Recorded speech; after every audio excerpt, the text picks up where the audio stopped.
Today, the White House says that President Trump will not be formally meeting with Vladimir Putin during his tour of Asia, but the two did briefly talk during an economic summit in Vietnam. Peter Alexander reports from the president's trip. President Trump at dinner this evening, the first time that Presidents Trump and Vladimir Putin will be in the same place at the same time in 4 months, their last meeting taking place in Germany.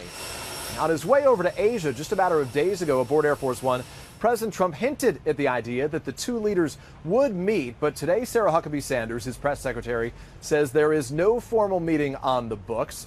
She basically blamed a scheduling conflict. She said that it is still likely that the two men would cross paths.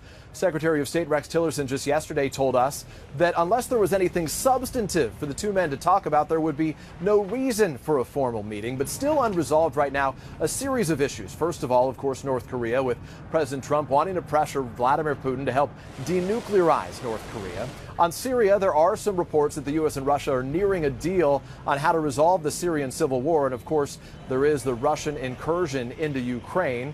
All on the plate if these two men do speak tonight as the president heads to Hanoi tomorrow for Veterans Day. Today, celebrating and praising Vietnam veterans here.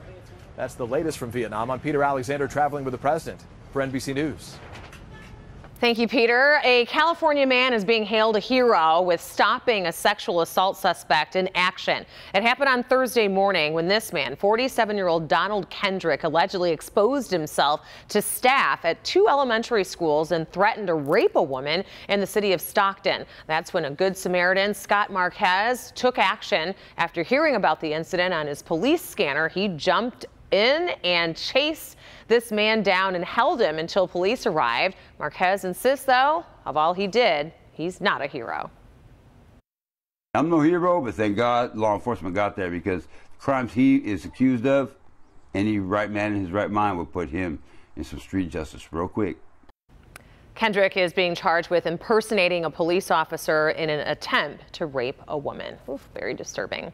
A bizarre story out of Florida where a woman is accused of trying to light an explosive during a traffic stop. Police say that 23-year-old Charlia Moore, she was pulled over because there was something suspicious about her car. Officers tried to get Moore to exit her car, but she refused. She then reached under her seat and pulled out an explosive device that she was trying to ignite. She was taken into custody and told police she was heading to her boss's house.